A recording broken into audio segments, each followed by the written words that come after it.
પુષ્ટિ પરિવારના સર્વે વૈષ્ણવને જય શ્રી ગોપાલ। ઠાકોરજીની સૃષ્ટિમાં 5 પ્રકારના નિવેદન છે। આપણે જે આટલા બધા જૂથ છીએ એમાં ટોટલ 5 પ્રકારના નિવેદનવાળા આપણે જૂથ છીએ। એમાં કયા કયા? તો સૌથી પહેલા છે આત્મનિવેદન, બીજું સાધન નિવેદન, ત્રીજું મહાત્મિક નિવેદન, ચોથું મર્યાદા નિવેદન અને પાંચમું સહજ નિવેદન। આ 5 પ્રકારના નિવેદનવાળા બધી સૃષ્ટિમાં ભેગા છે। આપણે જે મંડપ મનોરથમાં બધા જ ભેગા છે, આ બધા ભેગા છે 5 હવે એમાં 5ના લક્ષણો કીધા છે કે સૌથી પહેલાં છે આત્મનિવેદન। એટલે આત્મનિવેદન એટલે શું? કે જે સૌથી પહેલાં ઠાકોરજીને રાખે, ઠાકોરજીની સેવા નિસ્વાર્થ ભાવે કરે, ઠાકોરજીમાં સર્વભાવ ઠાકોરજીમાં રાખે, પશુવત જેટલી દાસ ભાવથી ઠાકોરજીને ભજે એટલો દાસ ભાવ હોય એને, ઠાકોરજીની આજ્ઞા છે એ જ પ્રમાણે કરે, તન મન ધન સ્ત્રી પુત્રાદિક બધું જ ઠાકોરજીનું કરીને જાણે, પ્રતિષ્ઠાના અર્થે ધન ન ખર્ચે, ભગવત ભોગે ધન ખર્ચે, પ્રગટ સ્વરૂપની સેવા કરે, અગર પ્રગટ સ્વરૂપ ન હોય તો સેવ્ય સ્વરૂપની સેવા કરે, અને ઠાકોરજીના જેટલી આજ્ઞા છે એ જ ધર્મ પરમો ધર્મ સમજીને સેવા કરે એ આત્મનિવેદન। જે કોઈ સ્વાર્થ વગર માત્ર નિસ્વાર્થ ભક્તિ કરે એ આત્મનિવેદન। પછી બીજું હતું સાધન નિવેદન। એટલે સાધન નિવેદનમાં નિવેદન કીધા પછી જે સેવ્ય સ્વરૂપની સેવા કરે, સેવા તો આય કરે, સેવક સાથે વાત ગુષ્ટ કરે પણ કોઈને દુવે નહીં, પોતાનું ભલું ઈચ્છે। હું કદાચ અપરાધ પડે તો બીતો રહે, અપરાધથી બીતો ફરે, કોઈને રૂડો ભૂંડો ઉપદેશ ન આપે, એટલે માસ્તર મારે એની ભણાવે નહીં ટાઈપના।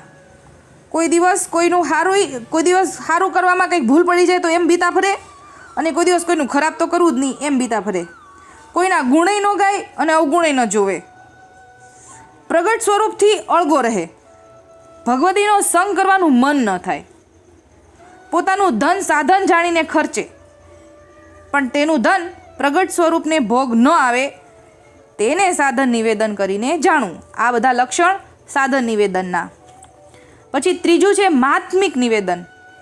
એટલે જે વૈષ્ણવ પોતાનું મહાત્મ્ય વધારવા અર્થે બધાનું સમાધાન કરે, પોતાની વાહવાહી કરાવવા મનોરથ કરે, કીર્તન બેસાડે, ભગવદ વાર્તા કરવા બેસે, એ વાહ કરવા માટે, દેશ પરદેશમાં જાણીતો થવા માટે પોતાનું ધન ખર્ચે, પોતાના સેવ્ય સ્વરૂપનું બધાને દર્શન કરાવે, જે હું કેવા બધાને સેવા કરું છું, કેવી ભાતી રીતે સેવા કરું છું, મારા ઘરે જે ઠાકોરજી ભલી ભાતી રીતે આરોગ્ય છે એવું કહીને દેખાડે, કપટ કરીને જ્યાં ત્યાંથી લાવીને પોતાની પ્રતિષ્ઠા વધારે, મેળાપ રાખે, સાચું જૂઠું બોલે, પોતાની વસ્તુ પોતાની પાસે રાખે ને બીજાનું લેવા કરે, તેનું ધન માતમમાં ખર્ચી નાખે, માતમમાં ખર્ચી નાખે, પણ પરમારથમાં કામ ન આવે, માતમે કરીને ભક્તિ નાશ પામે, પ્રભુજી તેની વસ્તુનો અંગીકાર કરે નહીં, તેનું મન સદા માતમમાં જ રહ્યા કરે।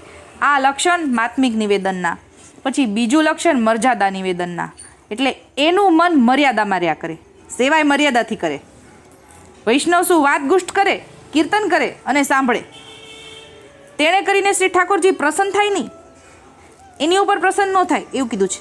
જે મન વિષયમાં જાય, મન વિષયમાં ગયા કરે, શ્રવણનું ફળ પામે, એટલે કે જે શ્રવણ ભક્તિ છે, કીર્તન ભક્તિ, વૈષ્ણવ સુગુષ્ટ ભક્તિ, એ જે ઠાકોરજીના ગુણગાનની ભક્તિ છે એનું ફળ પામે ખરા, એ અધિક કાંઈ પ્રાપ્ત થાય નહીં, એને મર્યાદા કરીને જાણવું, એટલે કે મર્યાદા નિવેદનના આ લક્ષણ। હવે સહજ નિવેદન। સહજ નિવેદન એટલે શું? જે કોઈ સંગતે નિવેદન લીધું, કોઈના સંગત દ્વારા, દેખાદેખીથી પણ હૃદયમાં ઉતર્યું નથી।